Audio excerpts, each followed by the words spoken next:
It's odd how a single entry on the duty roster can yank the floorboards loose beneath your boots. Thursday, 1800 hours close quarters control workshop instructor, Reyes, as 5 plain words. Yet the moment I read them my heart tilted, as if they'd predicted more than an evening of grappling drills. I'd known Staff Sergeant Mateo Reyes since our first week at Camp Archer. Back then he was still a corporal, chalk dust on his palms, barking encouragement while I scrambled up the climbing wall. He called me Professor because I quoted field manuals. I called him Show-Off because he made every obstacle look rehearsed. Our friendship hardened over dawn runs and late-night push-up beds. Comfortable, easy, absolutely safe so long as I kept certain thoughts padlocked behind my ribs. Tonight threatened those locks. Reyes was running the workshop, and everyone assumed I'd volunteer to be his demo partner. I usually did. My height matched his reach, and he trusted me not to flail when the holds grew tight. Trust, such a clean, official word for the messy tangles swelling in my chest lately. I arrived early, ducking into the combatives room while the corridor still smelled of supper. Fluorescent bulbs hummed overhead. The vinyl mats, stitched like a giant quilt, gleamed faintly with disinfectant. I knelt to smooth an invisible wrinkle, more ceremony than necessity, and counted my breaths, in 4-4, out for 4 basic grounding. It didn't help. My pulse pounded anyway, throbbing in my ears in time with a restless phrase, "His hands will be all over you." The door clacked open. Reyes stepped in, boot heels sharp on concrete, sun-browned skin glowing beneath the stark lights. He'd buzzed his hair shorter this week. A single silver thread above his left temple caught my attention and refused to let go. He tossed me a pair of fingerless gloves. "Need you front and center, Cole," he said. "You good?" "Always," I answered, though the gloves trembled slightly as I pulled them on. Recruits trickled in behind him, filling the room with locker room banter and the squeak of rubber soles. Reyes snapped for silence, and the air shifted. Focused, he beckoned me to the middle. The semicircle formed. 30 pairs of eyes waited, yet the only gaze I felt was his. "Control starts with trust," he told the class, voice deep, steady. Then he stepped into my space, so close I sensed the heat radiating through our shirts, and placed a guiding palm against the small of my back. The contact was light, instructional, utterly professional. It also set my nerves alight like a live wire. "Square your hips," he murmured, barely louder than a breath. The pad of his thumb brushed my spine through cotton, and a shiver chased down my arms. I prayed the fluorescent glare hid the flush creeping up my neck. He demonstrated a wrist escape first, routine mechanical. I let his fingers lock around my wrist, the grip firm but considerate, and followed his lead as he narrated pressure points to the audience. Each subtle adjustment a pivot here, a weight shift there meant more contact, knuckles grazing my forearm, his chest brushing my shoulder. None of it lingered long enough to look out of line, yet every second lodged itself in my memory like a whispered secret. Between techniques he kept one hand on my elbow, a silent tether that said stay. With me I obeyed, though the room felt suddenly smaller, the spectators distant and hazy. I wondered if he sensed my heartbeat galloping beneath his fingertips. I wondered, too, about the softness in his eyes when they flicked to mine, an unspoken question, or maybe a promise, tucked behind professionalism. By the time he announced a short water break, the workshop had already rewritten my world. Minutes ago Reyes was my friend, my superior, my safe routine. Now every inch of me buzzed with the revelation that his touch meant only to instruct, was the one thing my body had memorized long before my mind dared admit it. And somewhere inside that humming awareness, a certainty bloomed. Tonight wouldn't end the way our drills usually did. Something had shifted quietly, irrevocably, and I could feel the change gathering like breath before a spoken truth. Asterisk. Reyes and I weren't supposed to be friends. In our first month at Camp Archer, hierarchies hard and fast, gung-ho lifers on one side, college boy reservists on the other. I was the latter of a prepared, undertanned, forever nose-deep in a field manual. Reyes, meanwhile, treated training like a pickup game. Breezy grin, quick reflexes, swagger that made rope climbs look like party tricks. Yet something about my obsession with the right way must have amused him, because after one dawn PT he jogged beside me and asked, deadpan, "Professor, how many reps does the book say we need for a perfect six-pack?" I huffed out the answer, 2,000 crunches a week, and he laughed so hard he tripped over a cone. The bruise on his knee became our first inside joke. Anytime one of us messed up, the other tapped an imaginary bandage and muttered, 2,000 crunches. That small ritual carried us through a year of drills and deployments. We sat shoulder to shoulder on armory benches, comparing the merits of graphite versus oil while the platoon argued sports. We took turns buying terrible gas station coffee on convoy duty, his order sweet, mine black. One night during radio watch he tried teaching me Spanish slang. We surrendered after I kept confusing Cheeto with Chico, which apparently changed cool into tiny boy. From then on he'd flash a teasing smile across the mess hall and ask, "Tudo Cheeto, tiny boy." It should have embarrassed me. Instead my chest warmed like he'd offered a secret handshake. No one else spoke. Months stacked up, and camaraderie settled into muscle memory. But every so often I'd catch him watching me in ways friendship didn't explain. Eyes tracing my mouth as I argued a map coordinate, gaze softening when I yawned after a 14-hour shift. I told myself I was imagining things. Then he'd brush dust from my shoulder with deliberate patience, and my lungs would seize. Those touches were innocent, quick yet they lingered, echoing under my skin long after his hand moved away.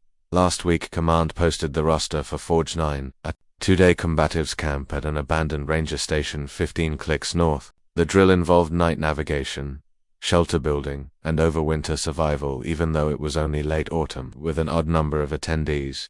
The CO paired one instructor with a trainee per tent. When I saw my name next to Reyes, my vision tunneled to nights, one cramped nylon shelter, temperatures predicted to drop near freezing. The math of proximity terrified and thrilled me. A complication emerged the same afternoon. My issued sleeping bag failed inspection, zipper teeth sheared off like broken gears.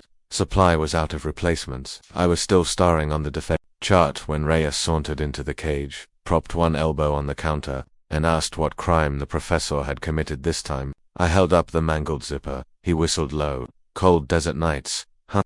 Lucky for you, my bag is the modular type rated to -10 with an extra liner. Plenty of room for two if we don't mind getting friendly." He said it casually, as if suggesting we share a pizza, but his eyes flicked to mine, dark and unreadable. The pulse in my throat hammered so loud I feared the clerk heard it. I shrugged, aiming for calm. "Better than hypothermia, better than 2,000 crunches," he countered, and nudged my shoulder, a playful tap that still tingled. Minutes later, we spent the next evening prepping gear in the barracks laundry room because every other space was full of trainees re-stenciling name tapes. The rhythmic churn of washers masked our conversation. Detergent scented the air with faint citrus. Reyes knelt to tighten my pack straps, knuckles brushing my ribs. "If these slide mid-hike, you'll curse me," he warned. His voice, low and focused, sank beneath my skin. I pretended to study the checklist, but really I watched the way a stray curl of hair grazed his temple, the way the fluorescent light glazed a line of his jaw. When he finished, he glanced up, still kneeling, face level with my chest. Our eyes caught and held, long enough that my breath stalled.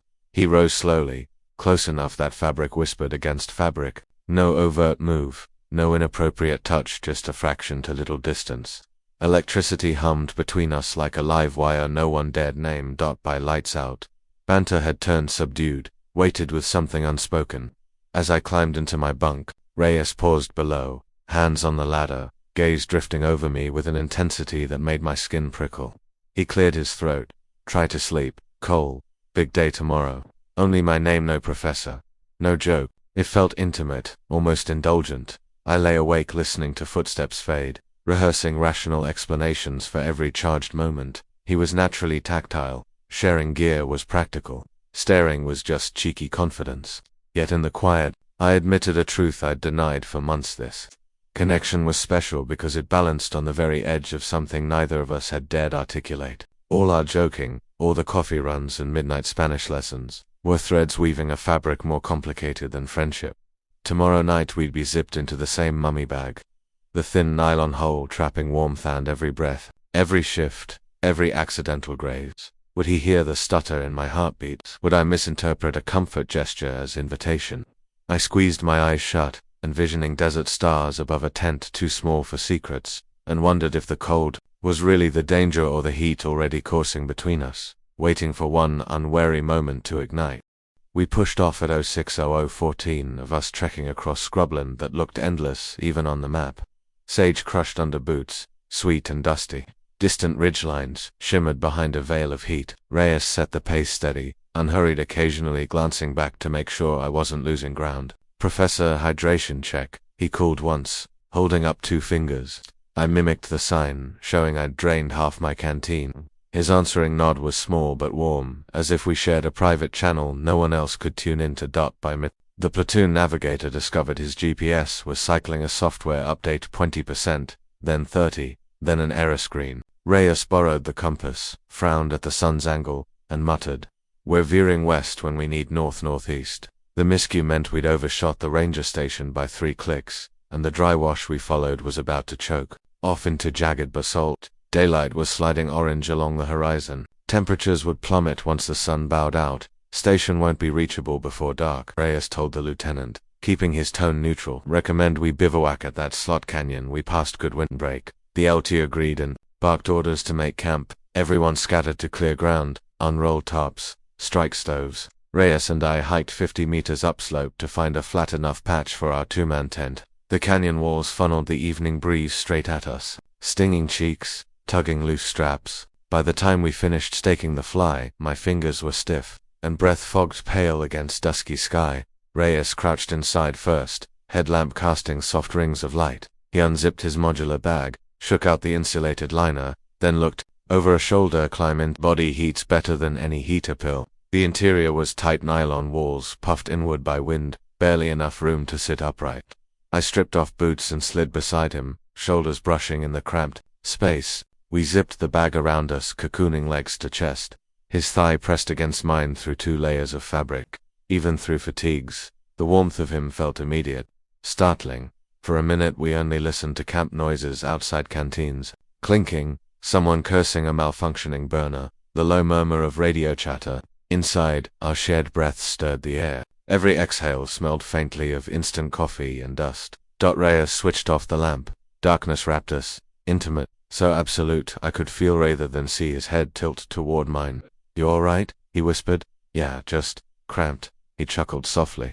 "Better than hypothermia." I tried to shift without jostling, but the mat squeaked, and our hips slotted closer, hip bone to hip bone. Heat rippled through me, sharp as a spark under skin. I swallowed hard. It shouldn't mean anything. Field Survival 101, but my pulse didn't listen to logic. Our arms lay parallel inside the bag, forearms grazing. Tiny points of contact became bright constellations on my nerves. Reyes stretched, settling deeper, his hand brushing my knee before resting atop the quilted liner. Casual, incidentally at his fingertips stayed there, an anchor. Silence thickened. Outside, camp noises faded one by one until only the distant howl of some nocturnal animal threaded the night. I sensed his breath against my temple, measured. He was awake, too. "Could have been worse," he murmured finally. "Bones of this bag are old, but it's still roomy." Roomy wasn't the word I'd have chosen. My elbow pinned the sidewall, my shoulder pressed the curve of his chest, yet the humor in his voice eased the tension. I let out a slow exhale. "Reyes. Yeah, back there when the GPS failed you didn't even flinch.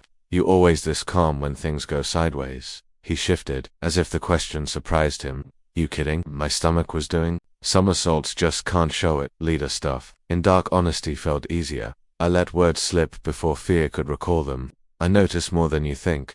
"Like what?" "Like how you grit your teeth on a steep grade so nobody hears you breathing hard. Or how you double-check everyone's water but pretend it was the lieutenant's idea." A quiet laugh vibrated through his chest, tickling my shoulder.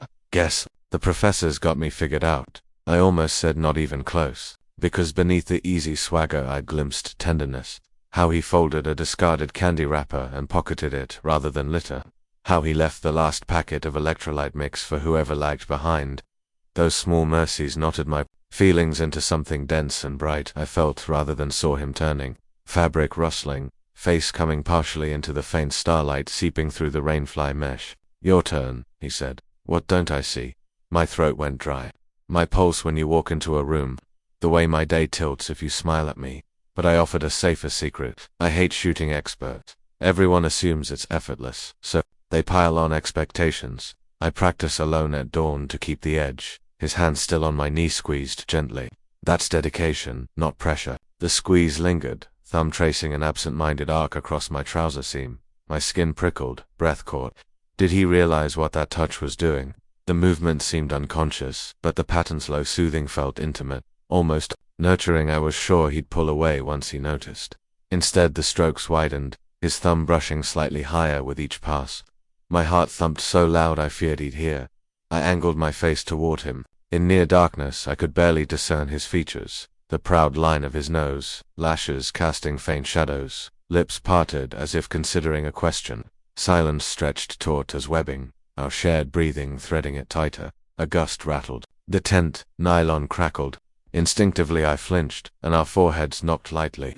His quiet sorry came with a soft chuckle, and then before pulling back his nose grazed mine in an accidental nudge. The whisper-bear contact jolted through me like static. Neither of us moved for a heartbeat. Then too, my lips hovered a breath away from his. The temptation sang loud enough to drown common sense.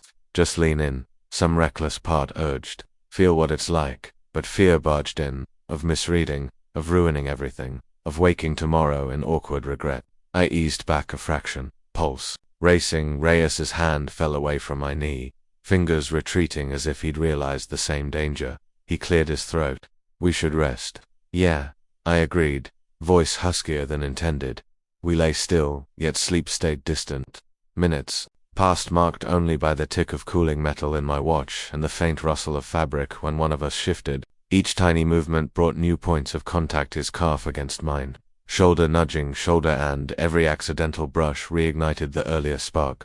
Sometime after midnight he sighed, the sound heavy, resigned. Cole, He hesitated, the pause throbbed with possibilities. Finally he said, if you get too cold, don't be polite, just get closer. My stomach flipped, closer, as if we weren't already stitched together. But the invitation held a tenderness that made my chest ache. I swallowed. Same goes for you, I whispered. No sense freezing for pride. He hummed acknowledgement, then very deliberately this time shifted so that his arm curved across my waist, palm resting light against my lower back, fingers spanning wide. The gesture felt protective, not presumptuous, yet it branded my skin through layers. I let out a breath I didn't realize I was holding. We slipped into a fragile half-sleep, his heartbeat a steady drum at my side. Even dreaming, I measured every inch between us, aware of the fine line we traveled, trust on one side, longing on the other, no map for what lay beyond dawn. Dawn arrived pale and brittle, seeping through the mesh in watery stripes. I woke already aware of him, of the solid weight of an arm still draped across my waist, of warm breath pooling against my collar. For one suspended instant I let myself memorize everything. The unshaven rasp beneath his jaw, the cedar and laundry soap smell of his shirt, the way our legs had tangled without permission. Then the first radio squawk outside split the hush, and reality filtered back in. Time to move before the others noticed how little daylight separated instructor from trainee. I eased my hand over his wrist, meaning to lift it gently away. Instead, my thumb traced the fine veins there, a motion so tender it startled me. He stirred, his fingers flexed once, reluctant, then slid off my hip. Morning. His voice was hoarse, still half buried in sleep. Morning, I echoed, wishing I could gather the syllables and press them to my chest for later. We dressed in silence, all business again, but the space between us buzzed like live current, every accidental grazer shoulder brushing past. Our gloved knuckles knocking as we singed. The tent ties felt charged with leftover heat. When the column stepped off toward the ranger station, I kept a regulation pace behind him, eyes on the terrain, mind on the memory of his arm around me like it belonged there. The day unfolded in ticking, field exercise rhythm, compass bearings, pace counts, after-action notes. Yet small glitches kept gluing us together. At the first crossing, I slipped on loose shale. His hand caught my elbow before I hit ground. Later, a rope bridge sagged mid-span and he steadied the line by bracing, his body against mine, back to chest until I found footing. Each rescue looked routine to anyone watching, but inside me they stacked like secret confessions, proof that he reached for me first. Instinctively, we reached the derelict ranger station by late afternoon, wind-gnawed windows gaping like missing teeth, while the others set perimeter sensors. Reyes and I were assigned to inventory the basement stores. My pulse leaped at the word basement. Stone walls, one hatch door, no witnesses, perfect or dangerous, no middle ground. He lifted the rusty latch, shoulders flexing beneath his flak jacket.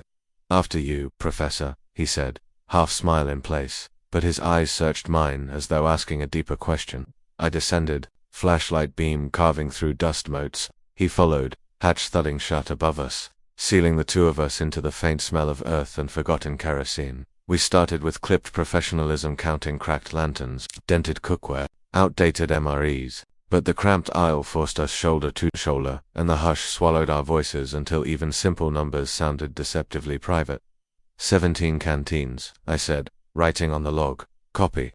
His answer brushed the rim of my ear. Because he had to lean in to see the clipboard, I shivered. He noticed. His hand hovered near my back, withdrew, hovered again. Finally he cleared his throat. Cold. Fine. A lie obvious even in the dim light. He stepped around a crate, positioning us face to face in the narrow passage. My flashlight haloed his features, the faint scar on his cheekbone, the concerned crease between his brows.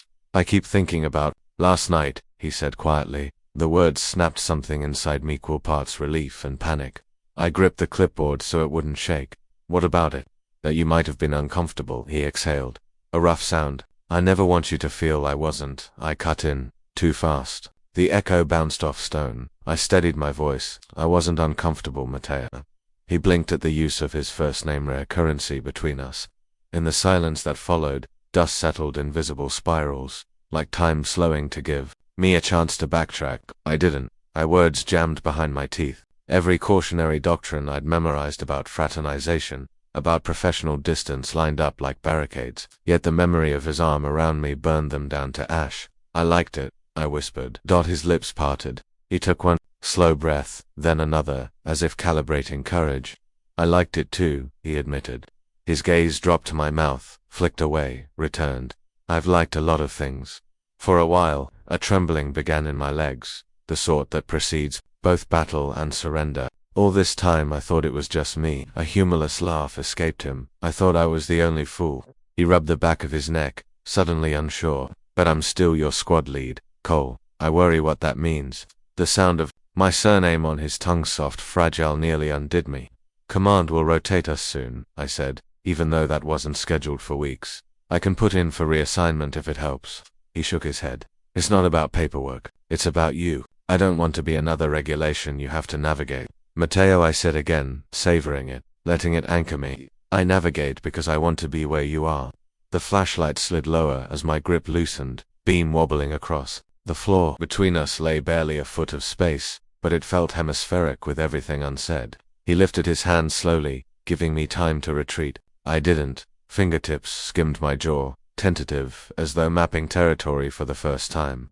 The contact electrified every nerve, yet still he hesitated, searching my face for any flinch. What happens if we cross this line? He asked. Find out why it's there. I breathed out another heartbeat. Then he leaned in, eyes never leaving mine, and kissed me softly at first, like a secret passed from mouth to mouth. The metal clipboard clattered from my hand, and I pressed closer, grabbing fistfuls of his sleeves to keep from floating away. His free arm wrapped my waist, drawing me flush. The world narrowed to the warm slide of his lips, the faint taste of salt, the hum cracking open in my chest. When we finally pulled apart, foreheads touching, I realized I was shaking. So was he. Too fast, he murmured. Years late, I answered, and he laughed, a small disbelieving sound that vibrated through both of us. But the basement walls hadn't moved. The chain of command still waited above our heads.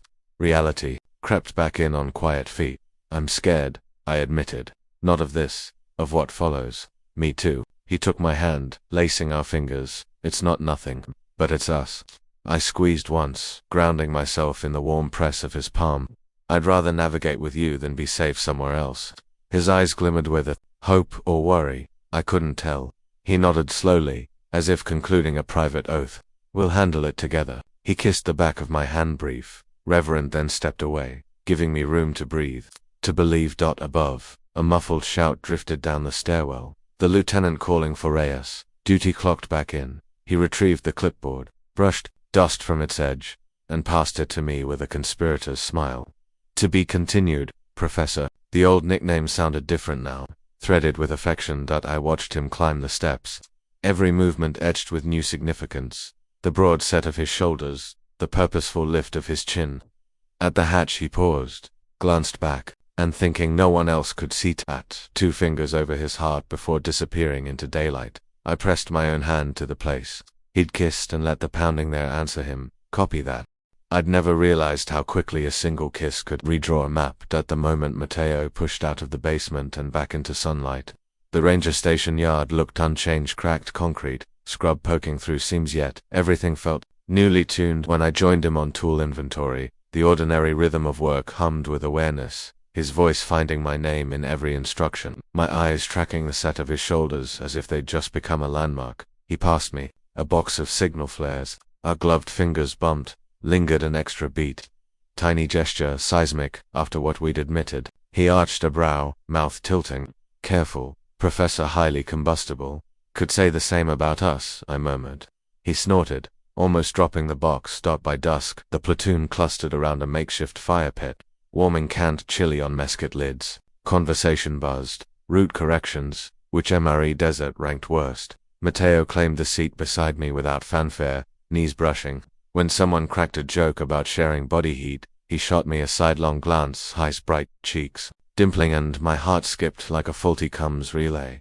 You realize, I whispered while the group debated electrolyte ratios. We're terrible at subtle. We'll learn, he replied, thigh pressing mine beneath the darkening sky. For now, count on the platoon being oblivious. Oblivious maybe, but I felt exposed raw in a thrilling way, as if the desert air itself had signed an NDA. When he nudged my shoulder and offered the last spoonful of chili, I took it straight from his utensil, tasting faint heat and something sweeter, the ease that settles once truth is spoken later. During perimeter check, we walked the fence line under a dome of brutal stars. Dry grasses rustled like distant surf, flashlight beams cut overlapping arcs, and in one such overlap, Mateo slipped his hand into mine, quick and hidden. Still with me? He asked. Thought that was obvious. I mean long term. His fingers tightened. Regs exist. Rumors. Spread. You sure you want that fight? I swallowed, throat tight. I want what's on the other side of ITUs without the hiding.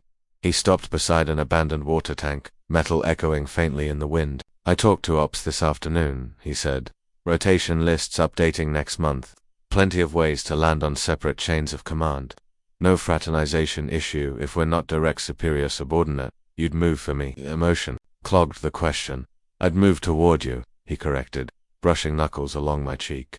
Big difference. I laughed, soft and shaky. We sound ridiculously sappy for two guys wearing Kevlar. Combat doesn't forbid feelings. It just edits them for brevity. He skimmed his palm down my arm, stopping at my wrist.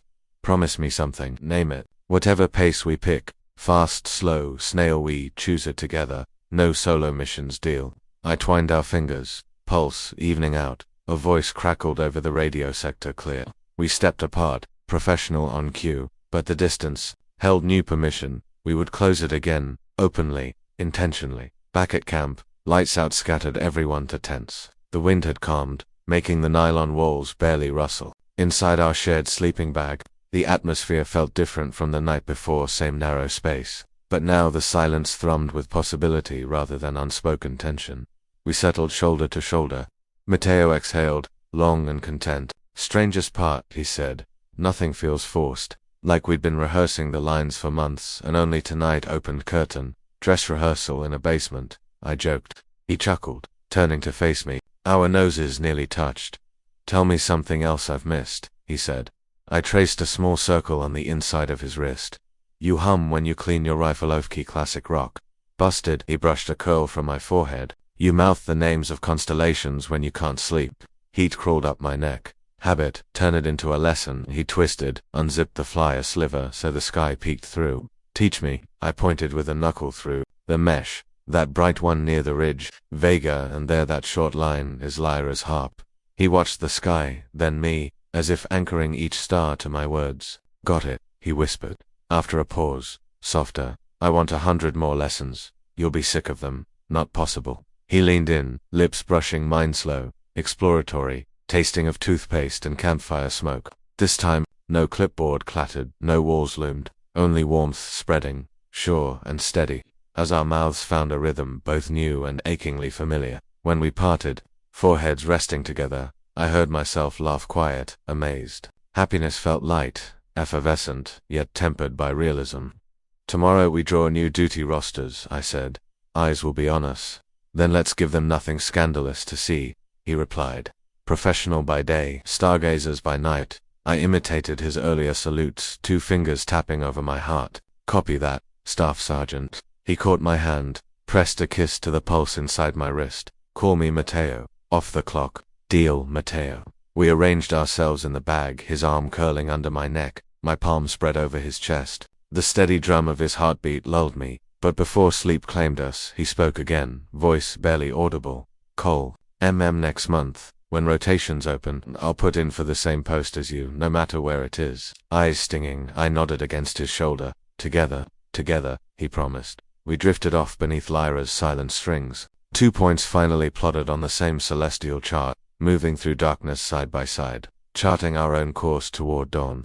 We shipped out 3 weeks later, rotation orders stamped in the same thick packet, 2 lines apart. Special Response Instructor, Fort Ridgeline, Staff, SGT, Mateo Reyes, Operations Analyst, Fort Ridgeline, SGT, Cole Walker, a single base name, was all it took to turn bureaucracy into a love letter. Departure morning smelled of cedar and diesel. Buses idled beside the parade ground, while duffel bags piled like uneven cans. I checked my watch always early, then looked for him and found him instantly, as if the distance between us had shrunk down to instinct. Mateo walked toward me carrying both our coffee mugs, steam pluming in the cold. He'd stenciled my calls, PROF, on his cup and show off on mine, black marker, crooked letters. The swap made me snort. Couldn't resist, he said, handing me the mug with his nickname. Figured we should learn to carry each other's load. I thought that's what I'm already doing. Great in your land, Nav. I took a sip. He'd made it sweet, the way he likes it, and my chest warmed even before the caffeine hit. The platoon gathered for roll call, and chatter ricocheted across the asphalt. No one paid us special attention. Maybe they still hadn't noticed the new gravity drawing us together. Or maybe they'd seen it all along and decided to let it bloom. Mateo leaned close enough that his shoulder brushed mine. 2,000 crunches, he whispered a code phrase now, meaning you good. I tapped an imaginary bandage over my neo, a ancient signal of good and better with you. His answering grin made my pulse stutter the way it did that first day. On the obstacle course, only now that rush felt like promise instead of panic. The convoy rumbled out, tires throwing grit. Mateo grabbed the seat beside me, shoving my pack overhead so my lap stayed free. The windows framed the desert retreating in sun-bleached panels. But inside the bus, everything felt forward-facing. We spoke in fragments, plans for instructor, certifications, favorite diners rumored near Ridgeline, whose off-duty barracks had the best view for star charts. Between sentences, our knees touched, parted, touched again, conducting quiet current. I traced circles on his knuckle with my thumb. He outlined constellations on the fogged glass and quizzed me on their names. Halfway to the interstate checkpoint, he opened his top pocket and produced a small laminated card, edges uneven. Found a star chart in surplus, he said. Cut it down to pocket size. He pressed it into my palm, warmth trapped between card and skin. For when I'm on night watch and you're stuck deconflicting radio traffic, we'll look at the same sky. I flipped it over. He'd circled Lyra in red pen and written us in tiny block letters beside it. The mark was crooked, almost childish. It punched the breath right out of me. That's permanent ink, I managed. Exactly, he offered a half shrug that couldn't disguise the vulnerability under the bravado. If it's too much, I slid the card into my breast pocket, the place over my heartbeat. It's perfect, I said, voice rough, and it's staying. For a while, we just watched Miles unwind. Radios crackled, colleagues napped, and in that low lull of engine hum, I rested my head against his shoulder. Neither of us had worn colon regulations, but I caught the faint scent of his laundry soap and road dust and something that was uniquely him. As familiar now as Morse code. He spoke without lifting his cheek from my hair. We'll keep things squared away on duty, eyes forward, regs respected, professionally invisible, I agreed, but personally inevitable. His chest rose on a laugh. Tell me you wrote that line down first. You inspire poetry, Staff Sergeant, only from you, Professor. My grin ached, it was so wide. Just before sunset, the convoy stopped at a fuel station perched on a mesa-lass stretch of wilderness before the highway plunged toward Ridgeline. Everyone piled out to stretch. Mateo wandered behind the maintenance shed where the noise thinned to wind and magpies. I followed, boots crunching gravel. He faced the horizon, sky-painted ember and rose, then glanced back and stuck out his hand for a formal absurd, after everything but crystal clear in meaning, equal partners. I clasped it. Instead of releasing, he threaded our fingers and lifted them between us. This okay, my heart answered before my mouth did. I squeezed once, 2 short taps. Our new Morse for yes, always. Neither of us moved for several breaths. Swaying grasses hissed like surf. Far off, Someone called for boarding. Matteo brought our joined hands to his lips, pressing a kiss to the place where our knuckles met. The gesture was small enough to miss if you blinked, yet it carried the weight of every promise we hadn't fully spoken. "We should go," he murmured, dropping our hands reluctantly but not letting go entirely. "First dinner at Ridgeline, my treat provided you grade my knots." "Deal," I said. "And afterward night watch." "Lyra." "Us," he echoed, and the words sounded like the first chapter heading of a story still being written. We walked back to the bus, fingers still laced. No fanfare, no confetti, just the soldiers boarding for their next assignment, shoulders a little straighter for sharing the load. The engine growled to life, wheels rolling toward an open road, washed in gold. As the mesa slipped behind and the future unfurled ahead, I felt him tap twice on the back of my hand. 2,000 crunches, our eternal inside joke translated now into a vow. Whatever miles, missions or regulations waited, we'd count them, together rep by rep, until the sky rearranged itself around the constellation we'd renamed us.